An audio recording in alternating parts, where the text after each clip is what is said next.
Hello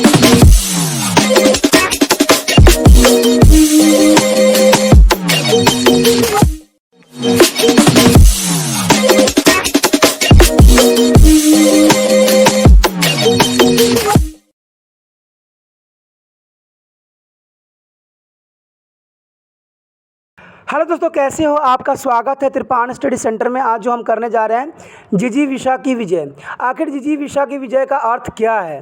कहते हैं हमारे समाज में ऐसे बहुत से लोग हैं जो किसी न किसी अंग से अपाहिज हैं और फिर भी वो जो है जीवन को चलाने के लिए सक्षम होते हैं।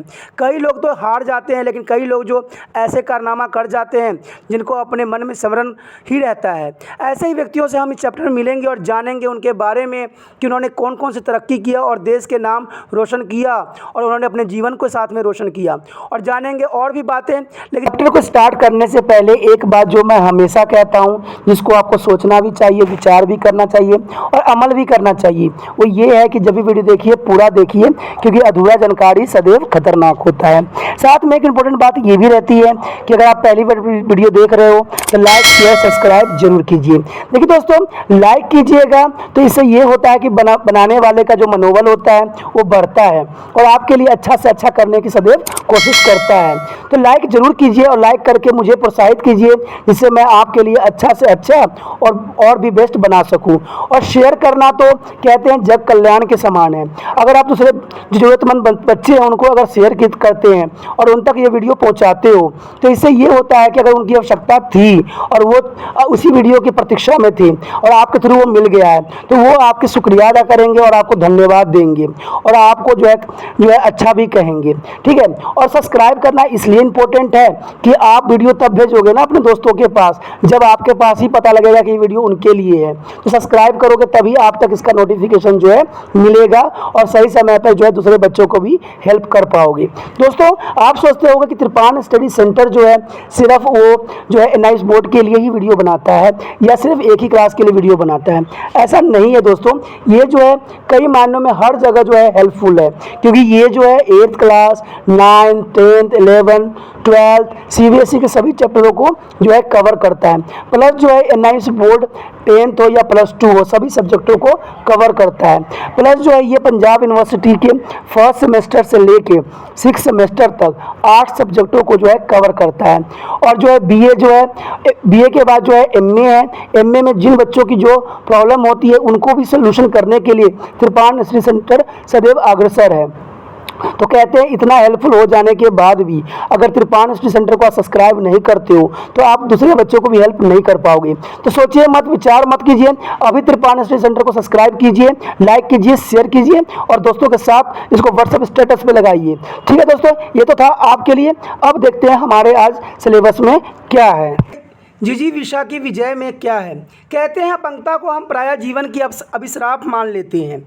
जब हम किसी नेत्रहीन या हाथ पैर से अपंग व्यक्ति को देखते हैं तो हमारा मन दया और सहानुभूति से भर उठता है। कि आप किसी ऐसे अपंग व्यक्ति से मिले हैं जिसने अपनी शारीरिक असक्षमता को ताक पर रखकर ऐसे कार्य किए हैं जिनके उसकी अपंगता का एहसास मिट गया हो। जीवन में बहुत से लोग हमारे संपर्क में आते हैं, परंतु उनमें कुछ लोग ऐसे होते हैं जिनका जो है प्रभावपूर्ण व्यक्तित्व को हम उनकी विशेषताओं के कारण कभी भूल शायद नहीं पाते हैं। उनकी स्मृति हमारे जो है मानस पटल पर सदैव उजागर हो रहती है। ऐसे व्यक्तित्व को उचित प्रकार से स्मरण करना ही स्मरणीयता कहलाता है। जिजीविषा की विजय कहते हैं मन में समहिती जीवन लालसा ही जो गोपाल मऊ हरदोई निवासी श्री राम सहाय के घर में जन्मे बालक रघुवंश सहाय वर्मा को हिंदी साहित्य के सुप्रसिद्ध विद्वान आचार्य डॉक्टर रघुवंश के रूप में प्रतिष्ठित कर दिया। मेरी डॉक्टर रघुवंश से सर्वप्रथम भेंट भारतीय हिंदी परिषद के जयपुर अधिवेशन में 1954 ईस्वी में हुआ। राम निवास बाग के भव्य हॉल में अधिवेशन संपन्न हो रहा था। मैं तो देखते ही दंग रह गया कि एक व्यक्ति पैर से निरंतर तेजी से लिखता जा रहा है। जब वहाँ विद्यमान अन्य विद्वानों से उनका परिचय प्राप्त हुआ तो ज्ञात हुआ कि यह तो वही डॉक्टर रघुवंश है जिनके विषय में विद्यार्थी जीवन से सुनता आया हूँ, पर यह नहीं मालूम था कि लेखन कार्य में इतना सक्रिय विद्वान, दोनों हाथों से लाचार हैं। जब तक उन्होंने इलाहाबाद विश्वविद्यालय में हिंदी में एमए तथा 1948 इसमें हिंदी साहित्य के भक्ति काल और इतिकाल के प्राकृतिक और काव्य विषय पर जो है दी फिल्म्स की उपाधि प्राप्त कर ली थी। भाई डॉक्टर रामानंद सहाय के बातचीत के दौरान सूचित किया कि वो जब संस्कृति में एमए करे थे तब डॉक्टर रघुवंश हिंदी में एमए कर चुके थे और संस्कृति कक्षाओं में उपस्थित रहते थे। उसी विश्वविद्यालय में वह प्राध्यापक बने। डॉक्टर धीरेश वर्मा को निकटस्थल होने के कारण वह सक्रिय रूप से भारतीय हिंदी परिषद से जुड़े चुके थे और उनकी मंत्री भी थे। मैं यह देखकर चकित रह गया कि इतने विशाल समुदाय में इतने समक्ष लेखकों के होते हुए भी पूरी कार्यवाही की निरंतर रिपोर्टिंग्स डॉक्टर रघुवंश ही बड़ी तेज़ी से अपने पैर से ही कर रहे थे। एक व्यक्ति इतना अधिक सक्रिय रह सकता है, यह आश्चर्यचकित करने के लिए पर्याप्त था। कहते हैं साधारण परीक्षा में भी ऐसे बालकों को कोई लेखक देने का प्रावधान है, पर डॉक्टर रघुवंश ने अपनी सूझबूझ से ऐसी पद्धति विकसित कर ली थी जो प्राय देखने को नहीं मिलती है। इस पद्धति से उन्होंने सारी परीक्षाएं उत्तीर्ण की। कहते हैं दोस्तों, जो डॉक्टर रघुवंश जी थे वो अपने दोनों हाथ गंवा चुके थे और वो जो है लेखन कार्य जो थे पैरों से करते थे। अब यहाँ पर बात ये उठती है कि जिजीविषा का अर्थ क्या होता है।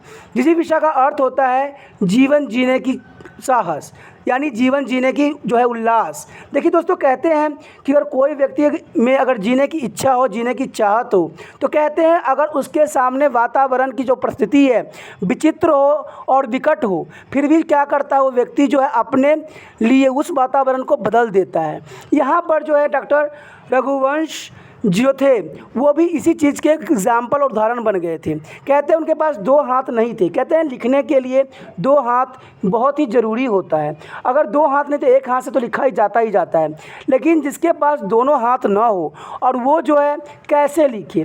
लेकिन फिर भी कहते हैं कि इतने बड़े डॉक्टरेट करने के बाद रघुवंश जो रघुवंश जो हैं ऐसे व्यक्ति थे जिन्होंने अपना जीवन को सबसे सुचारू और सच्चे ढंग से निकाला। और कहते हैं अपना हाथ न होते हुए उन्होंने पैरों का इस्तेमाल करके उन्होंने इतने बड़े ग्रेजुएशन भी किया और यहाँ पर डॉक्टरेट भी किया। और ऐसे व्यक्ति जो है कहते हैं समाज के लिए एक उदाहरण और एक बहुत ही सक्षम व्यक्ति माने जा सकते हैं। और शायद ऐसा एग्जाम्पल शायद आपको दुनिया में मिलेगा भी, लेकिन कहते हैं इनके जैसा कोई दूसरा व्यक्ति नहीं हो सकता है। जिजीविषा शब्द का साफ अर्थ है जीने की इच्छा। कहते हैं जब तक जीने की प्रबल इच्छा मनुष्य के मन में होती है तब तक मनुष्य का कोई भी बाल भी बांका नहीं कर सकता है।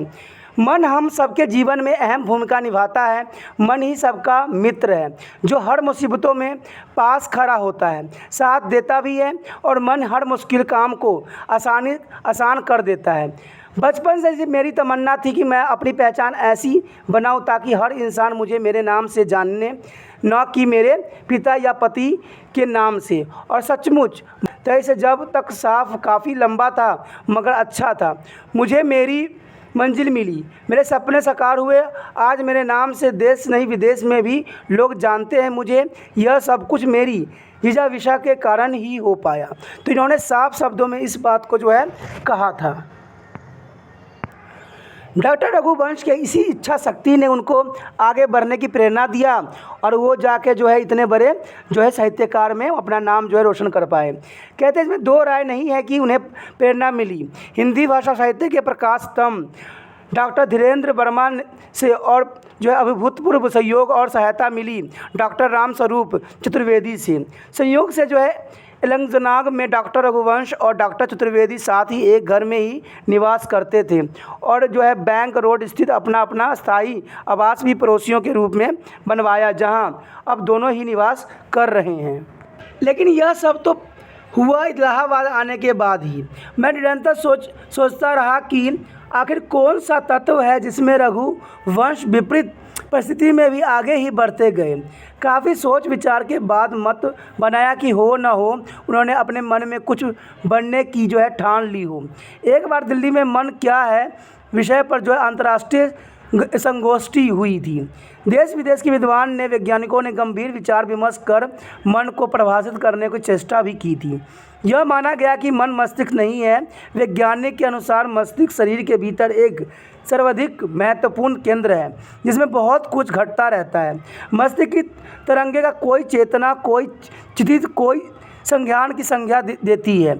कल्पना करना, अतीत में जाना और अवधान, पर्यवेश, विचारना आदि जो है विक्रियाओं का संपादन मस्तिष्क ही करता है, जिसके समुच्चय का नाम मन है।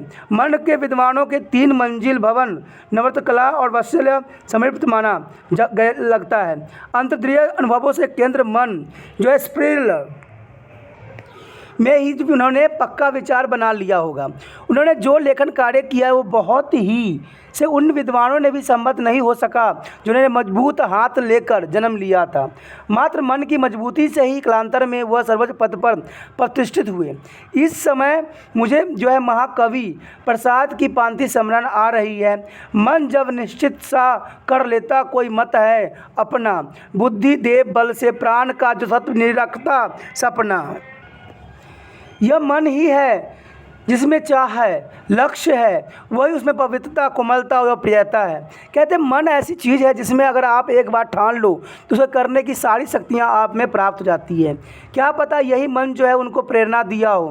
कहते हैं उनकी लक्ष्य, पवित्रता, कोमलता और प्रियता उनका नव उत्साह में भरा मन हमेशा लेखन कार्य, सेवा कार्य में रमत रहता था।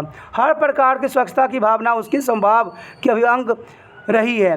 बहुत से लोग में यह स्वच्छता बाहरी रूप से ही मिलती है, पर डॉक्टर रघुवंश बाहरी रूप से और आंतरिक रूप दोनों रूप से काफ़ी स्वच्छ और सुंदर थे। हर तरफा वह स्वच्छ थे। कहते हैं अर्थ जो है संबंधी मामलों में भी स्वच्छता है जो आजकल कम ही दिखाई देता है, किंतु युक्तियों से वह रिक्शा में बैठने से पूर्व उस चालक की देय राशि निकाल कर रख लिया करते थे। यह विस्मयकारी है जिसे उनके हाथ ले जाने वाले व्यक्ति अपने पास ले रुपए न दे दें। अर्थ की सुचिता के वह उज्ज्वल उदाहरण है। उनके रहन सहन का व्यक्तित्व में जितनी स्वच्छता मिलती है उसका स्पष्ट प्रभाव उनके द्वारा संपादित कार्य में भी प्रतिफलित होती है। कहते हैं जितना वह स्वच्छ थे, जितना साफ सुथरा रहना पसंद करते थे, जितना सादगी वाला जीवन जीते थे, उनके लेखन कार्य में भी उसी तरह के जो है बातें झलकती है और उसी बात को वो दर्शाने की कोशिश भी करते हैं। कहते हैं यह सब कुछ संभव हो पाने के पीछे उनका मजबूत मन है तो ही है। मन ही वह संकल्प शक्ति भी है जो उन्होंने स्वयं ही धारण कर ली थी, क्योंकि मन ही है तो संकल्पमय होकर सक्रिय हो उठता है। संकल्प ही व्यक्तियों की प्रतिष्ठा होती है। कहते हैं जो संकल्पित होते हैं, लेकिन संकल्पित होने के लिए भी आपको दृढ़ होने की आवश्यकता है। अगर आप दृढ़ नहीं हो तो संकल्प लेने की कोई आवश्यकता ही नहीं है, क्योंकि वो कार्य कभी भी आपसे पूरा हो ही नहीं सकता। कहते हैं मन में तो सबकी इच्छाएं बहुत उगती है, लेकिन जिनके अंदर संकल्पित हो या जिनको उनको करने की क्षमता हो वही जीवन में जो है कामयाब भी हो सकते हैं। यह सब कुछ संभव हो पाने के पीछे उनका मजबूत मन तो है ही, साथ ही वह संकल्प शक्ति भी है जो उन्होंने स्वयं ही धारण कर ली थी। कहते हैं ऐसे व्यक्ति सदैव ही आगे बढ़े और उन्होंने जीवन में एक ऐसा उदाहरण प्रस्तुत किया जो शायद कोई रूप से भूला नहीं जा सकता। डॉक्टर रघुवंश ने जीवन में जो सृजना की वह सब कुछ इसी कारण है, क्योंकि सृजनात्मक चेतना ही संकल्प है। फिर सृजना चाहे कितनी भी प्रकार की हो, संकल्प के बिना संभव नहीं हो सकता। संकल्प ही तो चेतना का वह गुण है जिसमें मन की दृढ़ता, इच्छा, विचार, चिंतन, विमर्शता विद्यमान रहते हैं। गुण के रूप में संकल्प ही मन का लक्षण है। मनुष्य मात्र इस संकल्प से ही संचलित होता है। इसके ही जो है स्वप्नवहार के जीने का संकल्प जो निर्देश थे। शक्तियाँ, संकल्प और विलासता विलियम जेम्स की श्रद्धा का संकल्प भी बताता है। उसे कुछ भी व्याख्या करें, संकल्प शक्ति ही मन में जागृत होती है और व्यक्ति के जीवन में नया जो है उल्लास उत्पन्न करती है। यहाँ पर कहा गया है साफ शब्दों में डॉक्टर रघुवंश के लिए कि उनके अंदर मन में एक संकल्पित लक्षण था, संकल्पित गुण था और जिस गुण के कारण ही वो आगे बढ़े। कहते हैं विलियम जेम्स ने श्रद्धा का संकल्प बताया है, क्योंकि विलियम्स ने ये बात बताया है, श्रद्धा को ही उन्होंने संकल्प बताया। देखिए, संकल्प का मतलब यही होता है कि आप कोई भी कार्य को कितना श्रद्धा से करती हो। अगर आप में श्रद्धा उस कार्य के लिए है तो कहते हैं संकल्प भी होगा, तभी आपको उसको श्रद्धा मिली है। अगर कोई व्यक्ति संकल्प ले ले बट श्रद्धा से ना करे तो उसका संकल्प लेने का कोई अर्थ नहीं रह जाता है।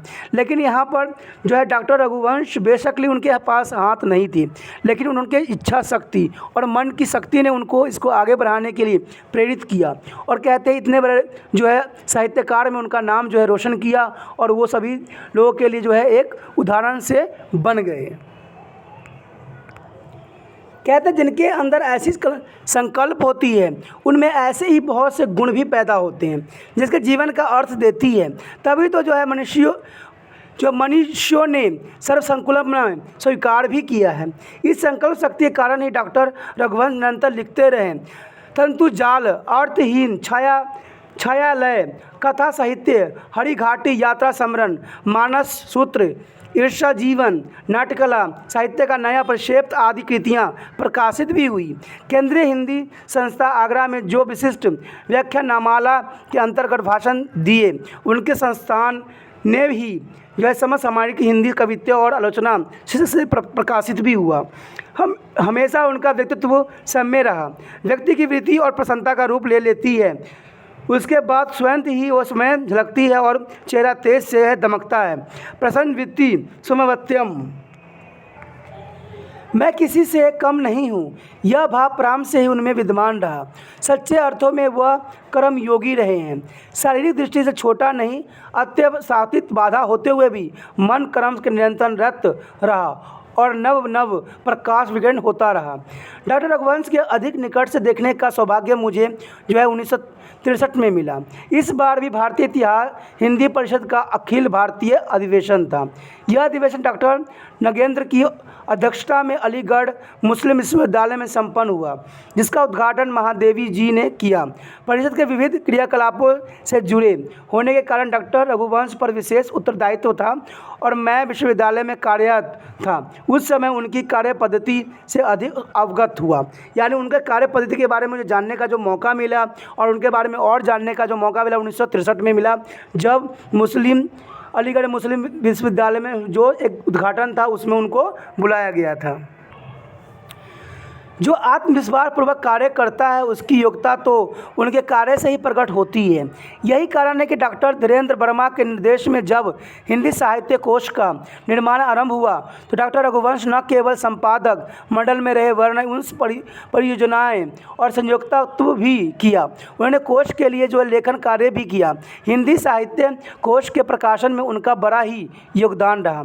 किसी भी परियोजना का विकास कर उसकी ऊंचाई तक ले जाना और उसके लिए अपने को निछावर करते रहना उनका स्वभाव सा बन गया था। कहते योजकर्ता आत्मविश्वास और आत्मबल और कर्तव्यनिष्ठा आदि गुणों का सम्मिलन लेकर वह निरंतर आगे बढ़ते ही चले गए। कहते हैं जिनमें ये सारे गुण होते हैं वो सदैव ही आगे बढ़ते हैं, यानी योजकता, आत्मविश्वास, आत्मबल, कर्तव्यनिष्ठा, ये गुण सभी व्यक्तियों में होना बहुत ही अनिवार्य है, तभी जो लोग हैं अपने लक्ष्य तक आसानी से पहुंच सकते हैं। कहते हैं समझौतावादी प्रवृत्ति उनमें कभी नहीं रही। कभी उन्होंने कोई चीज़ के लिए समझौता नहीं किया कि मैं नहीं कर सकता। अपनी योग्यता और क्षमता के बलबूते पर वह निरंतर अग्रसर हुए और स्वच्छ पद से अवकाश प्राप्त कर उच्च शिक्षा संस्थान शिमला में भी प्रतिष्ठित रहे। वहाँ रहते हुए भी उन्होंने अपने प्रतिमान स्थापित किए। लेखन के साथ साथ निरंतर संपादन कार्य भी उन्होंने किया। भारतीय हिंदी परिषद के मुख्य पत्र अनुशीलन का अनेक वर्षों तक संपादन भी उन्होंने किया। आरंभ से वह विद्रोही एवं जुझारू प्रकृति के रहे।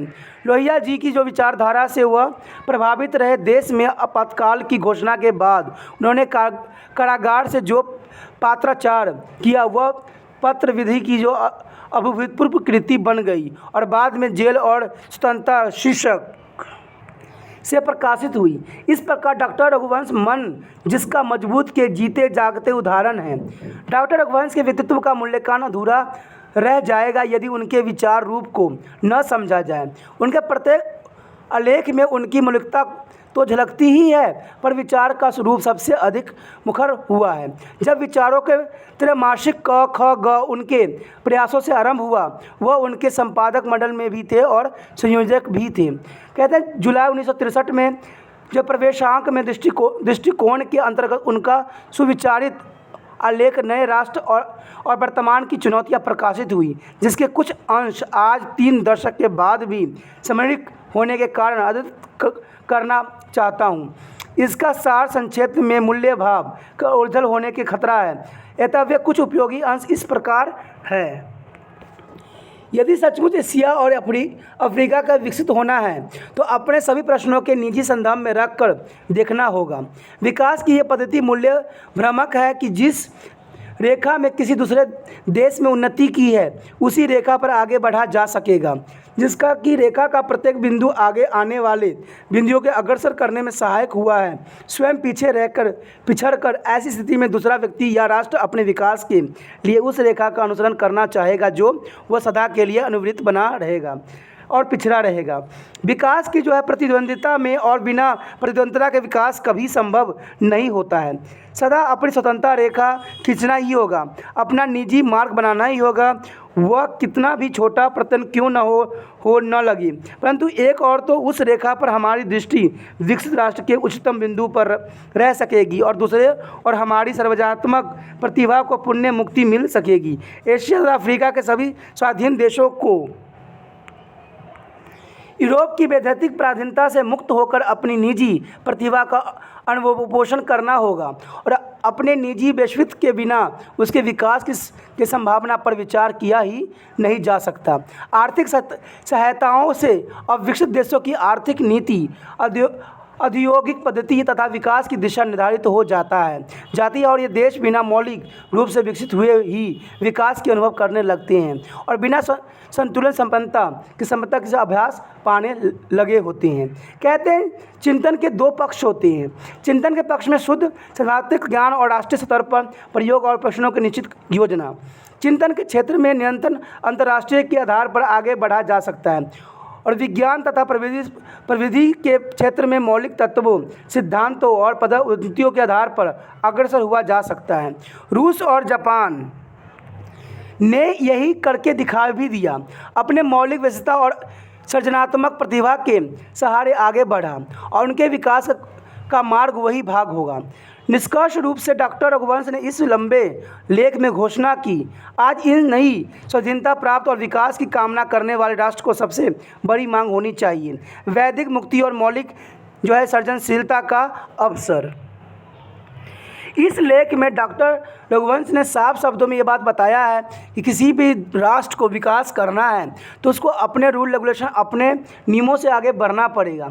अगर वो नहीं बढ़ेगा तभी उसको विकास नहीं हो पाएगा। विकास किया नहीं जाता, विकास स्वयं ही हो जाता है। अगर आप सुचारू रूप से सभी चीज़ों को ढंग से करें तो आपको विकास करने की आवश्यकता नहीं होगा, विकास स्वयं ही हो जाता है। शायद आज इस बात के राजनीतिक नेता नहीं समझ पा रहे हैं कि हम विकास कैसे करें। विकास करना होता है तो आपको हर क्षेत्र को सुचारू रूप से चलाने की आवश्यकता होता है।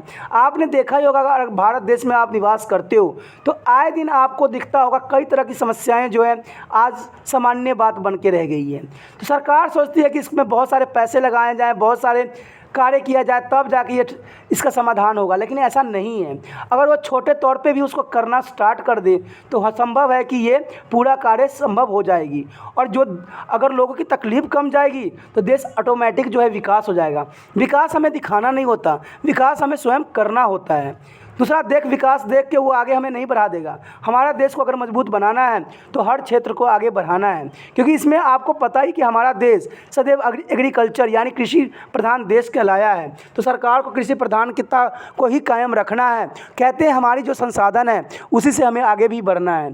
तो इसमें रघुवंश जी ने साफ शब्दों में बातों को कहा भी था कि अगर विकास करना है तो हमें जापान और चीन के जो है एग्जाम्पल लेना चाहिए, क्योंकि वो अलग रह के भी उन्होंने काफ़ी विकास अपने आप को कर लिया।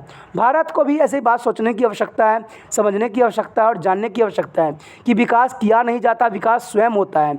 आप अपना सुचारू रूप से कार्य कीजिए, ऑटोमेटिक जो है हमारा देश विकास हो जाएगा। आप तो काम करते नहीं हो, कभी भी देखते हो एक काम होता है अधूरा छोड़ के चले जाते हो। आए दिन बच्चे जो होते हैं जो है ट्यूबवेल के गड्ढे में गिर जाते हैं, आए दिन रोड जो होते हैं तोड़ दिए जाते हैं, आए दिन जो होते हैं किसी न किसी जानवरों का एक्सीडेंट रोड के ऊपर हो जाता है, आए दिन देखिएगा तो कहीं ना कहीं कोई गड्ढा खोदी जाती है कोई ना कोई चीज़ लगाने के लिए। तो ये सुचारू रूप से कहाँ चल रहा है? मुझे तो लगता है कि आज पता नहीं पढ़े लिखे बंदे कहाँ गए, और ऐसे जो काम होता है ऐसा होता रहता है चारों तरफ। कहते हैं कभी कोई घर बनाई जाती है, कोई डिज़ाइन बनाई जाती है, सब चीज़ को सुचारू रूप से व्यवस्थित कर दिया जाता है, लेकिन इनका काम कभी ख़त्म ही नहीं होता है। पता नहीं, मुझे तो लगता है कि शायद इनका जेब भरने का यही एक जरिया है, और शायद ये कभी ख़त्म ही नहीं होगा। जब ये ख़त्म नहीं होगा तो ये मैं क्लियर बता सकता हूँ कि भारत कभी विकास नहीं कर सकता।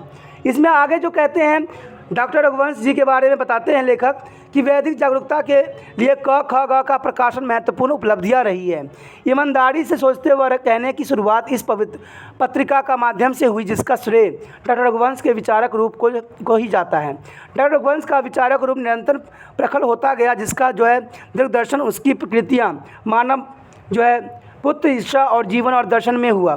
इस कृति में ईशा की दया और करुणा और क्षमा को भारतीय परंपरा को स्फुट कर व्याख्या करने का प्रयास भी इसमें किया गया। कहते हैं हिंसा, प्रतिशोध और स्वार्थ को अंधकार से घिरे आज के विश्व के सामने ईशा का जीवन और दर्शन दोनों ही प्रकाश की ओर उन्मुख करता है। निश्चय ही भारतीय ज्ञान परंपरा के रंग इसमें समानता रखते हैं। मनुष्य जाति के संकल्प और उसके आसपास के मौलिक विश्व की भलाई के लिए उपयुक्त सत्य पाने की ओर प्रयास किया गया है, जिसमें अनुपोषण की वृत्ति भी है। यह जीवनी विधि में लिखी गई पुस्तक हमारे समाज के लिए परम उपयोगी है, जिस पर धर्म दर्शन के लिए जो 1985 का श्री जो भगवत नदास पुरस्कार उत्तर प्रदेश हिंदी संस्थापना लखनऊ द्वारा डॉक्टर रघुवंश को दिया गया था। डॉक्टर रघुवंश को यही सम्मान नहीं मिला है, उनके अन्य सम्मान भी मिल रहे, जिनमें से विंड्रा ट्रस्ट द्वारा दिया गया शंकर पुरस्कार सर्वोच्च है। 1994 में उन्हें उत्तर प्रदेश शासन का प्रतिष्ठित भारतीय पुरस्कार प्रदान भी किया गया। सहाय परिवार में असहाय स्थिति में उत्पन्न होते हुए भी मन की मजबूती व संकल्प शक्ति से वह मधुर स्थान पर प्रतिष्ठित हुए। कहते हैं यहाँ पर डॉक्टर रघुवंश जी जो थे एक जीता जागता एग्जाम्पल है दुनिया के लिए, देश के लिए, कि कहते हैं शरीर में कहते हैं ईश्वर ने बहुत से चीज़ें जो होती है छीन लेती है, लेकिन कहते हैं बहुत से रास्ते जो होते हैं ऐसे लोगों के लिए बंद हो जाता है, लेकिन ईश्वर ने हर एक रास्ते को खोल भी देते हैं। तो इंसानों को हारना नहीं चाहिए, इंसानों को संघर्ष से मुकाबला करना चाहिए। आज जो व्यक्ति के पास सारे चीज़ शारीरिक क्षमता होती है फिर भी वो कार्य नहीं करते हैं, लेकिन जिनके पास ऐसी क्षमता नहीं तो वो करके दिखा जाते हैं। आखिर ऐसा क्यों होता है, क्या कारण है? कहते हैं परमात्मा अगर किसी से कुछ छीनता है तो उसके लिए बहुत से रास्ते खोल भी देता है, और ये बात जो है साफ इस चैप्टर से हुआ है। कहते हैं जिजा विशा जो होती है एक संकल्प होती है, जिसमें मन की इच्छा होती है। कहते हैं जिसको जीने का इच्छा है ना उसको कोई मार नहीं सकता, जिसको आगे बढ़ने की इच्छा है उसको कोई रास्ता रोक नहीं सकता। हमें भी ऐसे ही कार्य करना चाहिए और इनसे एग्जाम्पल लेके, उदाहरण लेके हमें आगे बढ़ना चाहिए। इसलिए तो दोस्तों मैं हमेशा कहता हूँ कि पढ़ाई कीजिए तो सोच विचार के कीजिए, अच्छे से कीजिए, 1 घंटा ही कीजिए लेकिन अच्छे से कीजिए, क्योंकि यही जीवन का एक सार है, यही जीवन का आधार है। जो जीवन का सार नहीं समझा वो जीवन का आधार क्या समझेगा, और जीवन की तरक्की तो भूल ही जाइए। ठीक है दोस्तों, बहुत ही अच्छा चैप्टर था, बहुत ही समझदारी वाली थी। आपने जिजा विश्व के बारे में समझ ही गए होगा, सारी बातें इसमें बताई गई और मैंने हर एक पहलू पे आपको अच्छे से समझाने की कोशिश किया है। तो सार भी इसमें मुश्किल नहीं है, इतना ही दिमाग में रखना। जिजा विषय का मतलब ही यही होता है, जीने की इच्छा और जीने के संकल्प। कहते हैं ईश्वर एक रास्ता बंद करता है तो हज़ारों रास्ता जो है खोल देता है, और इसकी यही कृपा की वजह से जो है मनुष्य उस पर सदैव ही प्रार्थनाशील रहता है। इसी के साथ जो है दोस्तों हमारा टॉपिक आज खत्म हो रहा है। ठीक है, अगर आपको अच्छा लगा तो लाइक शेयर सब्सक्राइब जरूर कीजिए। अगर पहली बार अगर आप वीडियो देख रहे हो, पहली बार मेरे चैनल पे आए हो तो सब्सक्राइब करना आपका फर्ज बन जाता है। सब्सक्राइब करने से ये होगा कि जो भी मैं आप क्लास के रिगार्डिंग कोई भी वीडियो डालूंगा उसका नोटिफिकेशन जो है समय समय पर आपको प्राप्त होता रहेगा। अगर सब्सक्राइब नहीं कीजिएगा, अगर आप दोबारा से 53 सेंटर पर आने की कोशिश कीजिएगा तो वहाँ पर आप 53 लिखिएगा तो जो है वो 53 कर देगा, ठीक है। जो आप गूगल पर सर्च करेंगे तो 53 कर देगा, जिससे वजह से आप जो है मेरे वीडियो का जो है फायदा नहीं उठा पाओगे।